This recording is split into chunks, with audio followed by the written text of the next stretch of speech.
আসসালামু আলাইকুম রহমতুল্লাহ। আমার ইউটিউব চ্যানেলের পক্ষ থেকে সবাইকে স্বাগতম।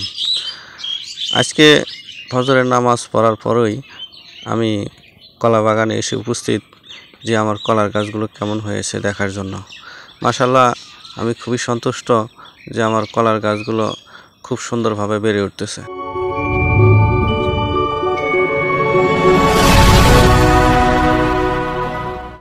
আমি এই বছর 2024 সালের মার্চে প্রথম চালানের এই কলার চারা এনে রোপণ করেছি।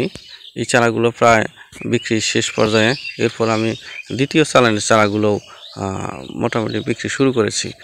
অনেকেই আমাকে জিজ্ঞেস করেছেন যে ভাই, চারা যখন আপনি নিয়ে আসছেন বা চারা পলিতে রোপণ করার সময় আপনি ভিডিও ধারণ করেছেন, এরপরে এখন এই চারাগুলোর কী পরিস্থিতি।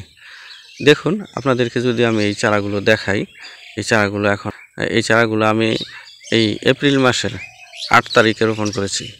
আজ এপ্রিল মাসের 23 তারিখ। তো মাশাআল্লাহ, আমার চারাগুলো কিন্তু খুব সুন্দর গ্রোথ হয়েছে। এই চারাগুলো বিক্রি করার উপযোগী হয়েছে। যারা কলা চাষ করার জন্য আগ্রহী, যদিও তীব্র গরমের কারণে অনেকেই ভয় পাচ্ছেন যে আসলে এই গরমে চারা রোপণ করলে বাঁচবে কিনা। হ্যাঁ, অবশ্যই বাঁচবে, তবে আপনাকে সতর্ক থাকতে হবে এবং জমিতে সময় অনুযায়ী সেচ দিতে হবে। চারা রোপণের আগেও সেচ দিতে হবে এবং রোপণ করার সাথে সাথে জমিতে সেচ দিয়ে দিতে হবে। তাহলে ইনশাআল্লাহ একটা কলার গাছও আশা করি মারা যাবে না। আমাদের এই চারাগুলো 100% G9 কলার চারা এবং টিস্যু কালচার পদ্ধতিতে উৎপাদিত চারা। অনেকে হয়তো প্রশ্ন করে থাকেন যে ভাই, চারাগুলো 1 ফুট বা এর চেয়ে বড় হলে ভালো হয়।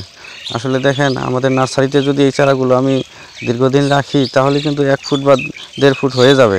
সেই ক্ষেত্রে পলি ছিদ্র করে বা বিভিন্নভাবে শিকড়গুলো এই মাটিতে চলে যাবে। আর মাটিতে চলে যাওয়ার কারণে গাছগুলো হয়তো বেড়ে যাবে, ঠিক আছে, কিন্তু যখন আমি আবার আপনাদেরকে দিব তখন কিন্তু এই গাছগুলো খুবই আঘাত পাবে যে তার শিকড়গুলো ছিঁড়ে যাওয়ার কারণে। আর এই চারাগুলো যদি একদম ছোট অবস্থায় রোপণ করা হয় জমিতে, তাহলে গাছগুলো জমিতে শিকড় দিয়ে এবং পরিপূর্ণভাবে খাদ্য গ্রহণ করে বা সার গ্রহণ করে শক্তিশালী হয়ে সুস্থ স্বাভাবিকভাবে বেড়ে উঠবে। এই জন্য এই টিস্যু কালচার কলার চারাগুলো কিন্তু ছোটোতেই রোপণ করা উচিত। যা হোক, যারা কলা চাষে আগ্রহী আমার সাথে যোগাযোগ করতে পারেন। আমার কাছে পর্যাপ্ত পরিমাণে চারা আছে। আমি বাংলাদেশের যে কোনো জেলায় কুরিয়ারের মাধ্যমে বা বিভিন্ন মাধ্যমে এই চারাগুলো পাঠিয়ে থাকি।